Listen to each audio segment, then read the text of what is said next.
Hello hi guys दर्शक नमस्ते म केडी युट्युब च्यानल रिपोर्टिङ तेराचराका तर्फबाट अनि देश विदेश छरिएर बस्ने सम्पूर्ण मित्रजनहरूलाई धेरै धेरै हामी भन्न चाहन्छु हैन।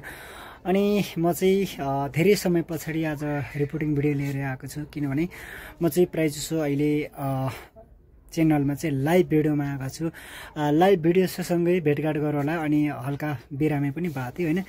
बिरामीको कारणले गर्दा अथवा अस्वस्थको कारणले गर्दाखेरि एकदमै धेरै समय पछाडि आएको छु रिपोर्टिङ लिएर आएर सबैजना मित्रजनहरूले यो रिपोर्टिङ हेर्नुहोस् है त। आज विष्णु माझीसँगको सहकारी चाहिँ पूर्ण रूपमा टुट्यो नि दाइ, किन टुट्यो? विष्णु माझीसँग सम्बन्ध टुट्यो भन्ने कुरा त मलाई भन्दा पनि उहाँको फ्यामिलीलाई सोद्धा हैन, उहाँसँग सम्बन्धित अरू व्यक्तिलाई सोद्धाखेरि अझ राम्रो देखिएला किन विष्णु माझी पछाडि पर्नु जानुभयो, ब्याक जानुभयो भनेर सोध्न सकिन्छ। र हामीले हेर्दाखेरि बजारमा उहाँको पारिश्रमिक अलि महँगो भएर चाहिँ हामीले पारिश्रमिक दिन नसकेर गीत सङ्गीतमा काम गर्न नसकेको भन्ने हरेक कलाकारको मुखबाट हामीले सुनिरहेका पनि छौँ। र हामीले चाहिँ विष्णु माझीले अहिले आएर हामीले मन लागेको रेटमा यतिसम्म गाइदिउँ हुँदो भन्ने अन्दाजमा उहाँले गाउनुहुन्छ भने त विष्णु माझी ब्याक हुनुहुन्न, उहाँ अगाडि आउन सक्नुहुन्छ। तर मात्रै के उहाँले जति पारिश्रमिक लिनुहुन्छ त्यो दिन अलि सकिन्न कि यो बजारले गर्दा भन्ने लाएर अन्तिम पक्कै पनि यो रिपोर्टिङ तपाईहरूले हेरिसक्नु भएको छ र देखि पनि सक्नु भएको छ र बुझि पनि सक्नु भएको छ। उहाँ चाहिँ हाम्रो लोकदोहोरीको एकदमै चर्चित गायक पुष्कल शर्मा दाइ हुनुहुन्छ र उहाँको चाहिँ म धेरै ठुलो फ्यान पनि हुँ र मैले बच्चैदेखि म उहाँलाई धेरै फलो गरेर आज यहाँसम्म पनि आइपुगेको छु। र मेरो एउटा गीत पनि गाउनु भएको छ हैन, जलछमुटो पोल्छ साथी भन्ने गीत पनि गाउनु भएको छ, मैले लय शब्द गरेको हैन। एकदमै मैले राम्रो लाग्ने कलाकार हो र आज उहाँले चाहिँ केही विष्णु माझीको चाहिँ बारेमा बोल्नु भएको रहेछ, एकदमै खुसी लागिरहेछ। हुनु चाहिँ हो हाम्रो यो पुष्कल शर्मा दादाले भनेअनुसार हैन, विष्णु माझीको नेपाल अधिराज्यभरिमा 3 करोड नेपाली जनता नै उहाँको फ्यान फलोइङ होला हैन। तर उहाँले अलिकति महँगीको कारणले गर्दाखेरि चाहिँ अहिले विष्णु माझी एकदमै बजारमा कमै मात्र आउनु भएको छ हैन। पारिश्रमिक पनि धेरै भयो हैन। एउटा गीत गाएको बराबर उहाँले चाहिँ 1 लाख लिनु भएको थियो भने अहिले कता कता 6 लाखसम्म लिनु भएको छ अरे भन्ने कुरो पनि सुनिएको छ कि हैन।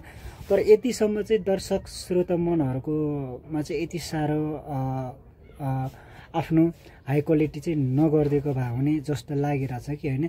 विष्णु माझी नेपालमा एउटा यस्तो कलाकारको सुरको धनी मान्छे हो हैन, जुन उहाँको सुरले चाहिँ 3 करोड नेपाली जनता माझभित्रमा बस्न सक्ने, एउटा मनमुटुमा बस्न सक्ने मान्छे हो कि उहाँ दिदी चाहिँ हैन। तर उहाँको त्यो हस्बेन्डको कारणले अथवा फ्यामिलीको कारणले हैन यो चाहिँ उहाँ एकदमै फेस पनि गर्नुहुन्न रे हैन, फेस पनि ओपन गर्नुहुन्न रे हैन। गीत रेकर्डिङहरू गर्दा पनि एकदमै फेस चाहिँ छोपिरहनुहुन्छ र क्या हैन। तर यो यस्तो कुराहरू गर्दाखेरि अथवा सुन्दाखेरि चाहिँ एकदमै दुःख लाग्छ कि हैन। विष्णु माझी भनेको बित्तिकै हामी त लगभग म त 8-9 वर्षदेखि नै उहाँलाई फलो गर्दै आउने मान्छे हो कि हैन। किनभने उहाँको सुर सुनेको बित्तिकै हैन कस्तो मन आनन्द आउने खालको हैन। गाउँघरतिर हैन, गाउँघरतिरको त्यो डाँडा पाखा हैन, जङ्गल वन जङ्गलतिर पनि विष्णु माझीको गीत चाहिँ गुणगान गरेर हिँड्ने मान्छे म पनि एउटा हो के हैन।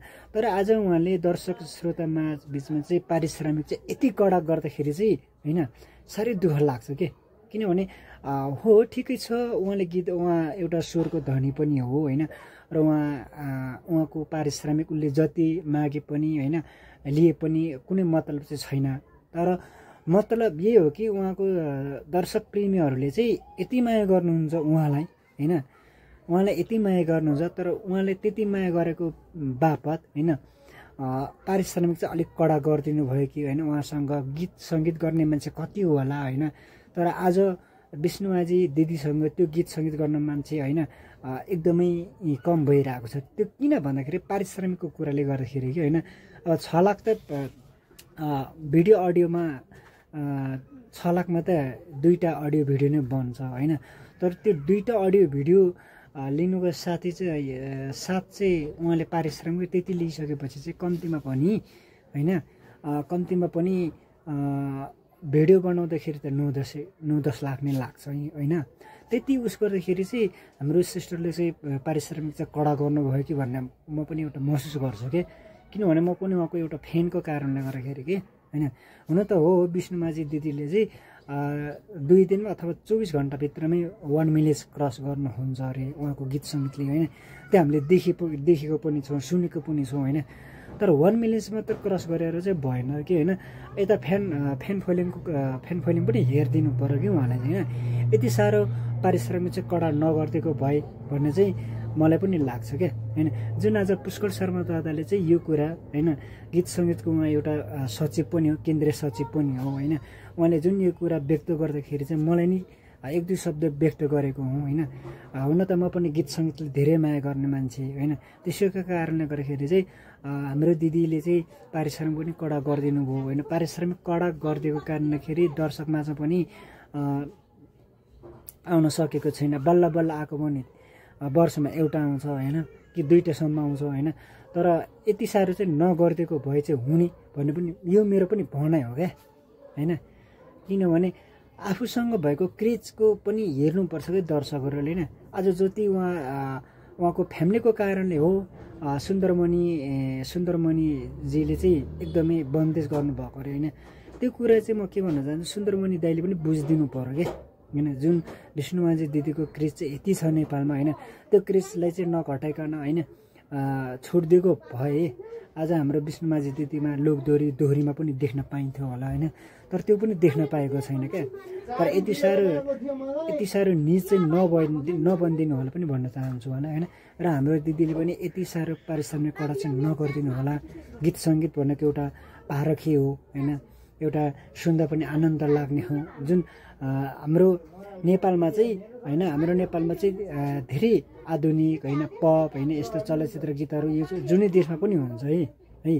यस्तो गीतहरू जुन देशमा पनि हुन्छ। तर हाम्रो नेपालमा भनेको यो 3 चिज बाहेक एकदमै होइन छुट्टै किसिमको एउटा लोकदोहोरी गीत भन्ने चाहिँ हाम्रो छुट्टै हुन्छ कि नेपालमा होइन। यो चाहिँ देश विदेशमा कहीँ पनि सुन्न पाउँदैन है।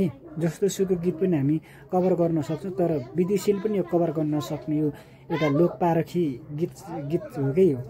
यसको बारेमा चाहिँ तपाईँले के सोचेर चाहिँ आफ्नो पारिश्रमिक अलिकति घटाइदिएको भए चाहिँ एकदमै राम्रो हुने थियो र तपाईँको नाम चर्चा पनि हुने थियो भन्न चाहन्छु क्या होइन।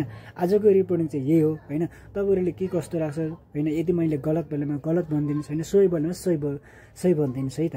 किनभने हाम्रो विष्णुमाझी दिदीदेखि लिएर सुन्दर मणिजीले पनि यो कुरा एकदम सुन्न जरुरी छ क्या होइन। आज पुष्कर शर्माले मात्र नबोलेर अरू मित्रहरूले पनि बोलिदिनु पर्यो। अरू कलाकार, गायककार, रचनाकार होइन, लय शब्द गर्ने व्यक्तिहरूले पनि बोलिदिनु पर्यो भन्न चाहन्छु है त। हस् त, धन्यवाद।